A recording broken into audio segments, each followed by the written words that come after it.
میں تو امتی ہوں اے شاہ ایک صاحب نے ایک واقعہ سنایا، وہ یہی سنانے کا ہے۔ ایک واقعہ سنایا کہ ایک مسلمان تھا، اس کا ایک پڑوسی دوست تھا نصرانی، پڑوسی تھا تو ایک تعلق تھا نصرانی سے،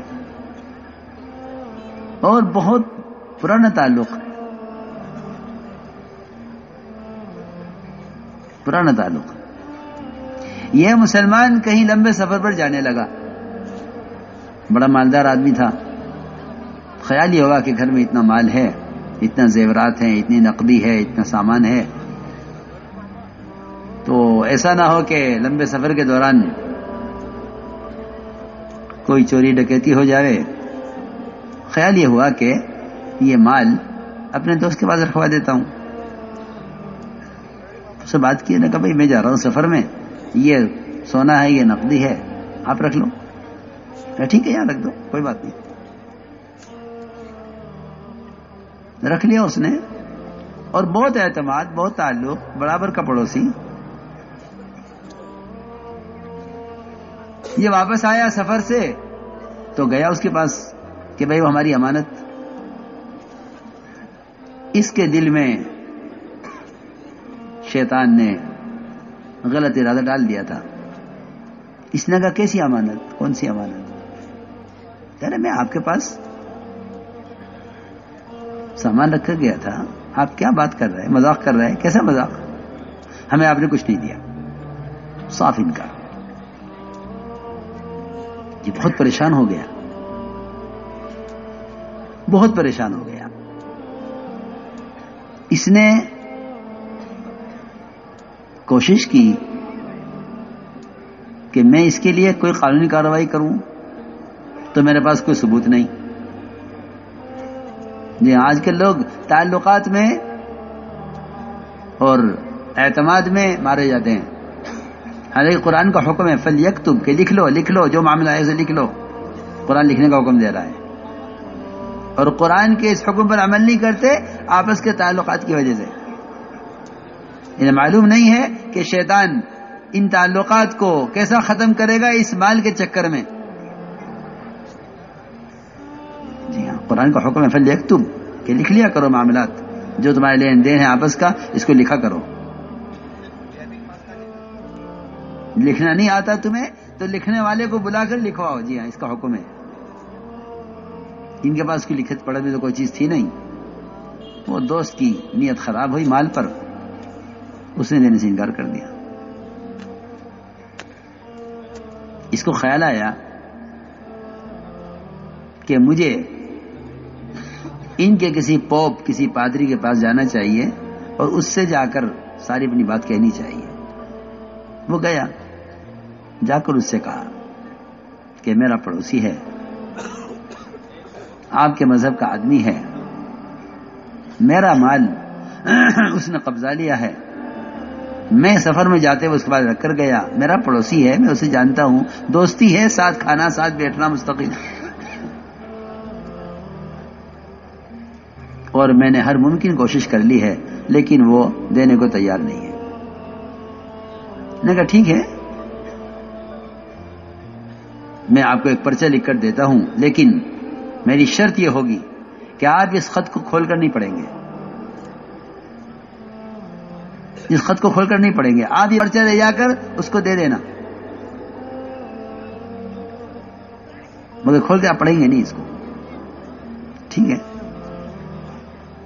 وہ پرچہ لیا، وہاں سے بند لفافہ لا کے وہ اس نے اپنے پڑوسی کو دے دیا،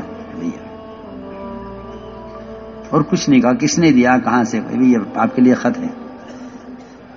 اس نے کھول کے پڑھا، اور پڑھتے ہی اندر گیا اور پورا سامان، صندوق اس کا، اور پیسہ اور روپیہ اور جو کچھ بھی تھا، زیورات، سب لا کر واپس آپ کا سامان۔ یہ کیا ہوا؟ کیا ہوا؟ یہ مہینہ بھر ہم پریشان ہوئے اور آپ نے ہر دفعہ انکار کیا، آخر کیا بات ہے؟ کیسے آپ واپس کر رہے ہیں؟ اور آپ نے کیا کیا میرے ساتھ یہ؟ اس نے کہا کچھ پوچھنے کی ضرورت نہیں ہے، تمہارا سامان مل گیا، تم جاؤ۔ اس نے کہا دیکھو جو ہو گیا وہ ہو گیا، لیکن مجھے یہ بتاؤ کہ اس پرچے میں کیا لکھا ہوا تھا؟ اس نے ایسی بات کہی کہ واقعی ہمارے آپ کے رونے کی بات ہے۔ اس نے کہا پرچے میں کچھ نہیں تھا، ایک سطر لکھی ہوئی تھی کہ اس کے پوپ نے اس کو لکھا کہ مجھے حیرت ہے کہ تو مسلمان کب سے ہو گیا۔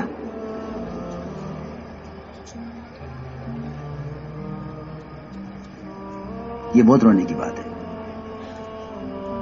اس کے پوپ نے لکھا اس میں خط میں صرف اتنا لکھا کہ تو نے اس کا حق دبایا ہے، اس کا مال چھپایا ہے، تو مسلمان کب سے ہو گیا؟ یہ کام تو مسلمان کرتے ہیں، تم تو نہیں کرتے۔ کہنے لگا کہ مجھے یہ بات برداشت نہیں ہوئی کہ میں کسی کا مال دبا کر مجھے مسلمان کہا جائے۔ اللہ اکبر۔ ایسا عجیب واقعہ صاحب نے سنایا کہ اس نے فوراً پیسہ لا کر زیور لا کر سب واپس کر دیا۔ کہنے کہ جی نہیں، یہ نہیں ہو سکتا کہ مجھے مسلمان کہا جائے۔ سنو، تو میں نے عرض کیا کہ ایک زمانہ وہ تھا امانت کا، اور کیونکہ آخرت سامنے تھی کہ اگر مار بھی لیا یہاں تو آخرت تو سامنے ہے، کیا ہوگا؟ میں نے کل بھی عرض کیا تھا کہ جو آدمی اپنی کوشش سے کسی کا حق مار بھی لے گا کہ وہاں قیامت میں اگر زمین قبضائی ہے تو زمین کی شکل میں قلادہ بنا کر اسے گلے میں ہوگی، اگر بھینس چرائی ہے تو بھینس اس کے گلے میں لٹکی ہوئی ہوگی، اور اگر بکری چرائی ہے تو بکری اپنی آواز کے ساتھ اسے گلے میں لٹکی ہوئی ہوگی، اگر گائے چرائی ہے تو گائے گلے میں لٹکی ہوئی ہوگی، گائے کی شکل میں۔ جی ہاں، اللہ دکھلائیں گے ساری مخلوق کو۔ یہاں تو جس کا حق مارا گیا وہ جانتا ہے میرا حق مارا گیا ہے، اللہ قیامت میں حقوق مارنے والوں کی کے جرم کو ساری مخلوق کے سامنے ظاہر کریں گے، سب دیکھیں گے کہ اس نے دنیا میں فلاں کا حق مارا ہے۔ اس لیے میرے دوستو عزیزوں، معاملات بڑی نازک چیز ہے، بڑی نازک چیز ہے۔